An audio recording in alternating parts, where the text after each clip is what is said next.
है ना। आज क्लास 12 मैक्रो इकोनॉमिक्स का बजट चैप्टर को कंटिन्यू करेंगे। गवर्नमेंट बजट जब लास्ट क्लास में हम करे थे, लास्ट वीडियो में direct tax versus indirect tax 3 marker में ख़त्म किए थे, 3/4 मार्कर। तो आज 3/4 मार्कर से ही शुरू करते हैं, वहीं से शुरू करते हैं। तो कुछ 3/4 मार्कर करेंगे और फिर जब टाइम बचेगा तो कुछ 1 मार्कर कर लेंगे। तो आज जो पहला क्वेश्चन हम लिए, इंपॉर्टेंट क्वेश्चन है, ये है revenue receipts versus capital receipts. तो ये रेवेन्यू रिसीट्स और कैपिटल रिसीट्स है क्या, तो इनका जब डिस्टिंक्शन करेंगे, पहला पॉइंट एज यूजुअल हमारा डेफिनेशन आएगा। तो डेफिनेशन जब आता है तो हमें जो है रेवेन्यू रिसीट्स का याद रखना है कि do not impact governments status of assets and liability. तो ये जो है गवर्नमेंट का असेट्स और लाइबिलिटी स्टेटस को अफेक्ट नहीं करते। और capital receipt they do impact the assets and liability status of the government. मतलब गवर्नमेंट क्या करता है, सपोज अपना कोई बिल्डिंग, लैंड या कार को बेचा तो पैसा मिला, वो हो गया कैपिटल रिसीट। तो असेट्स क्या हुआ, कम हो गया, डिक्रीज हो गया। या गवर्नमेंट अगर उधार लिया, लोन लिया, तो वो भी कैपिटल रिसीट्स है। तो लाइबिलिटी क्या हुआ, इंक्रीज हुआ। यहाँ पे ऐसा कुछ नहीं हुआ। तो पहला पॉइंट डेफिनेशन हो गया, हमें 1 मार्क मिल गया।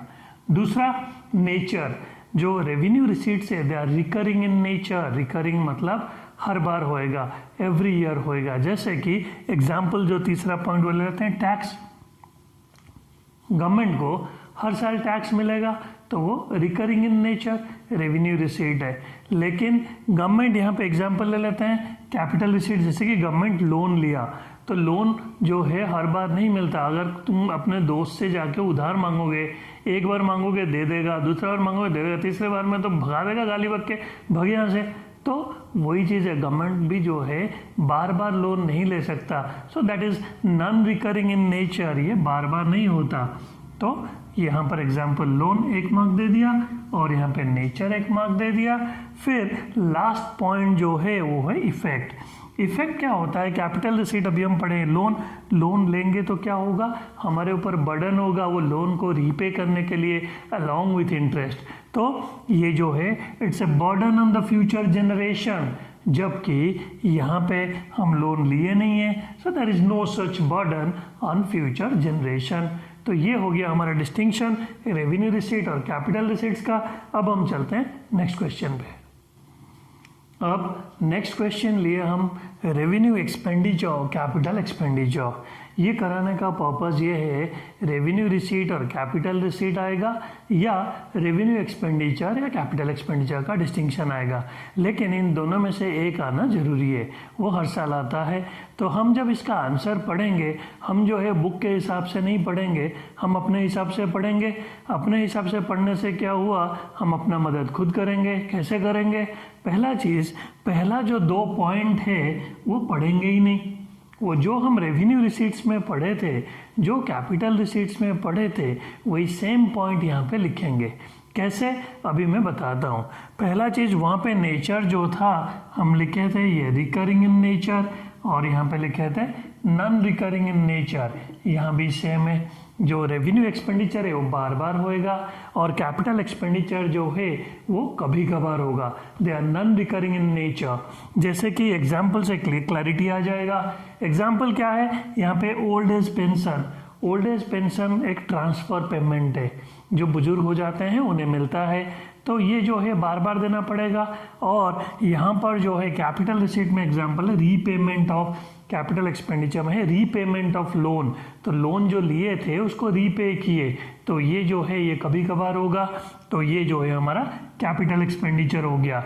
अब डेफिनेशन पे आते हैं। यहाँ पर क्या था, डू नॉट इम्पैक्ट, सेम हम लिखे थे, किसको इम्पैक्ट नहीं करेगा, असेट्स या लाइबिलिटी। गवर्नमेंट का असेट्स या लाइबिलिटी को ये इम्पैक्ट नहीं करेगा, और ये करेगा। लेकिन वहाँ पे जो लिखे थे जो इम्पैक्ट है यहाँ पे उल्टा होगा। कैसे, जैसे असेट्स जो है इंक्रीज हुआ, कैपिटल एक्सपेंडिचर मतलब गवर्नमेंट एक मशीन खरीदा, तो उसका असेट बढ़ा। या यहाँ पर एग्जांपल में लिखे रीपेमेंट ऑफ लोन, लोन एक लाइबिलिटी है, वो रीपे कर दिए तो लाइबिलिटी कम हो गया, लाइबिलिटी डिक्रीज हुआ। तो ये था यहाँ पर कैपिटल एक्सपेंडिचर का डेफिनेशन में, और ये था रेवेन्यू एक्सपेंडिचर का। तो 3 पॉइंट हमारा सेम टू सेम हो गया। एग्जाम्पल जो है वो डिफरेंट था, रिकरिंग नॉन रिकरिंग सेम था। अब लास्ट पॉइंट जो है वो अलग है, वहाँ पर इफेक्ट था और यहाँ पर फोकस। फोकस किस पे? रेवेन्यू के केस में the focus is on economic welfare, और कैपिटल के केस में the focus is on GDP growth. तो ये हो गया हमारा capital expenditure versus revenue expenditure. अब चलते हैं नेक्स्ट क्वेश्चन पे।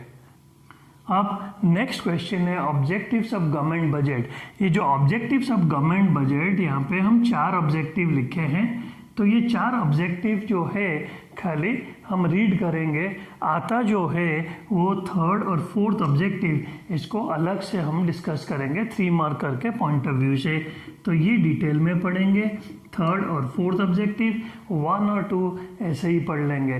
तो 1 क्या है? जीडीपी ग्रोथ, तो ये याद रखने के लिए। दूसरा क्या है? बैलेंस रीजनल ग्रोथ या balance regional development. 3rd allocation of resources, और 4th redistribution of income and wealth. तो ये 4 ऑब्जेक्टिव है। अब हम ये दोनों ऑब्जेक्टिव डिटेल में पढ़ेंगे। तो नेक्स्ट हम कर रहे हैं 3 मार्क का allocation of resources government objective को तोड़ तोड़ के पढ़ेंगे ताकि हमें याद रह जाए, क्योंकि बुक में तो पैराग्राफ में लिखा होगा और पढ़ेंगे कुछ, वहाँ पे लिखकर कुछ और आएंगे। तो हम जो है उसको रिलेट करके पढ़ेंगे एलोकेशन ऑफ रिसोर्सेस है क्या। तो पहला पॉइंट जो बनाया मैं ये बनाया कि एलोकेशन ऑफ रिसोर्सेस करता कौन है? ये रिसोर्स को एलोकेट जो है गवर्नमेंट करता है। तो एक सेंटेंस बनाना है तो पहले गवर्नमेंट वर्ड को याद रखा मैं। तो गवर्नमेंट ये एलोकेट रिसोर्स को क्यों करता है? पर्पस क्या है? To strike a balance. तो यहाँ पर मैं लिखा स्ट्राइक ए बैलेंस। भाई किस चीज़ को बैलेंस करेगा? 2 चीज़ है, एक है प्राइवेट सेक्टर, दूसरा है पब्लिक सेक्टर। प्राइवेट सेक्टर का एम प्रॉफिट कमाना है और पब्लिक सेक्टर का है सोशल वेलफेयर। तो गवर्नमेंट जो है रिसोर्स ऐसे एलोकेट करेगा कि to strike a balance between profit maximisation and social welfare, ये दोनों के बीच में बैलेंस होना जरूरी है। तो पहला चीज़ एलोकेशन ऑफ रिसोर्सेज करता कौन है? गवर्नमेंट। दूसरा चीज़ गवर्नमेंट का इंटेंशन क्या है? To strike a balance between what?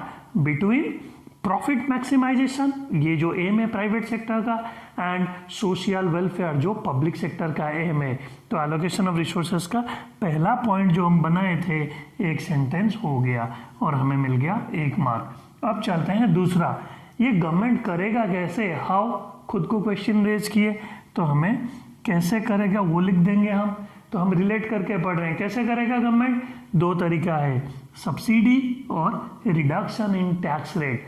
Subsidy क्या है? Subsidies are the cash grant given by the government. तो गवर्नमेंट क्या करता है? हेल्प करता है प्रोड्यूसर को। कैसे? फाइनेंशियली।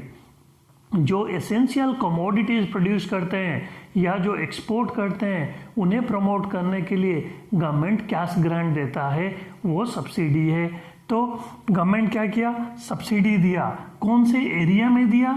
जिस एरिया में प्राइवेट सेक्टर आने के लिए तैयार नहीं है, क्योंकि वहाँ प्रॉफिट जो है दूर दूर तक कमाना नहीं दिख रहा है। तो प्रॉफिट नहीं कमाएंगे तो करेंगे नहीं वो काम। तो इसीलिए so government what government do? Government give cash grant या सब्सिडी। कहाँ पे? In those area where private sector initiative is not coming.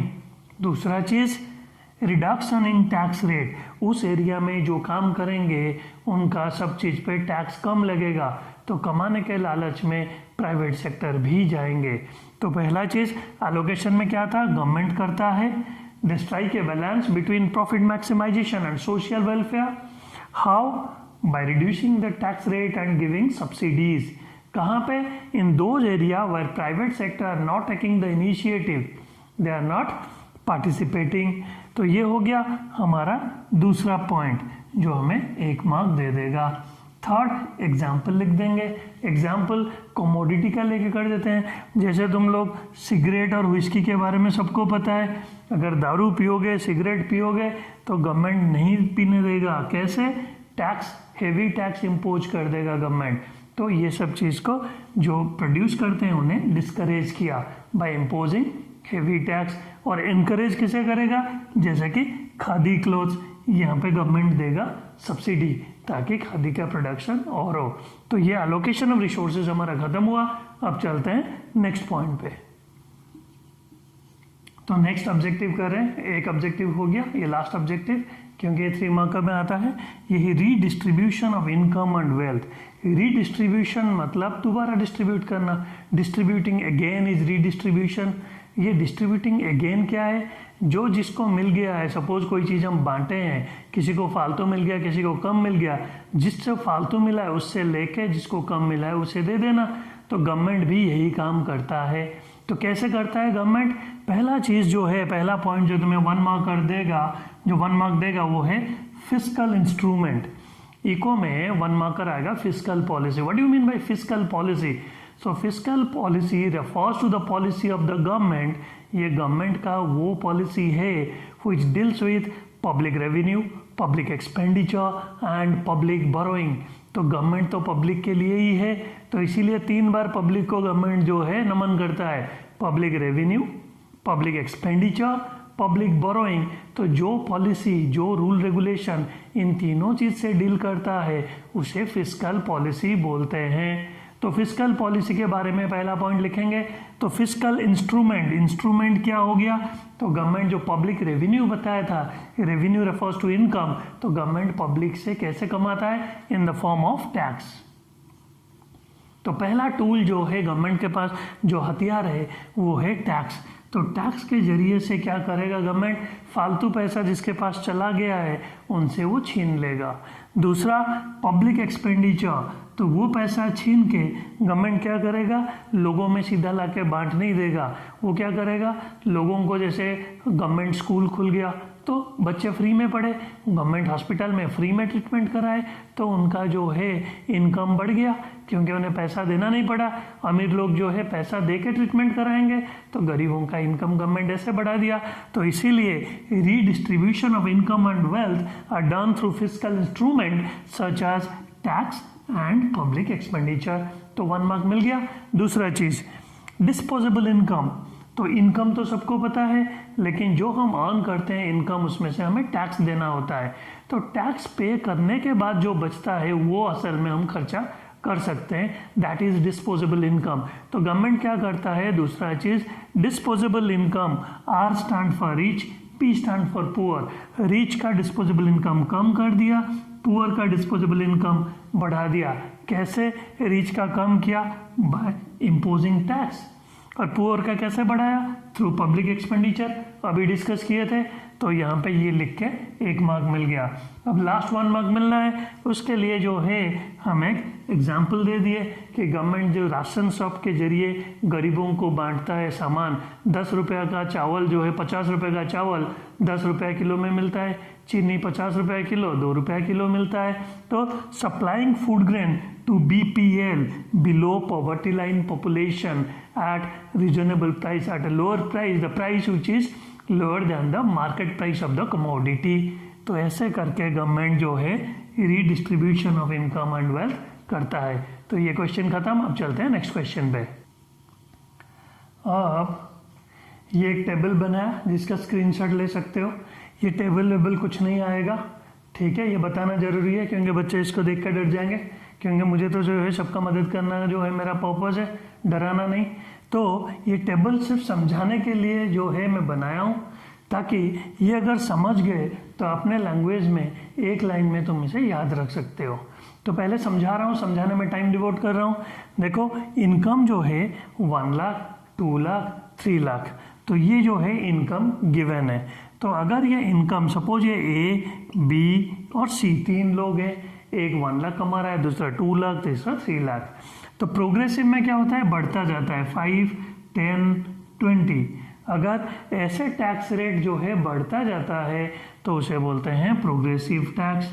तो एक लाइन में क्या लिखेंगे, when the tax rate increases with an increase in income then it is known as progressive tax. तो ये समझ में आ गया होगा।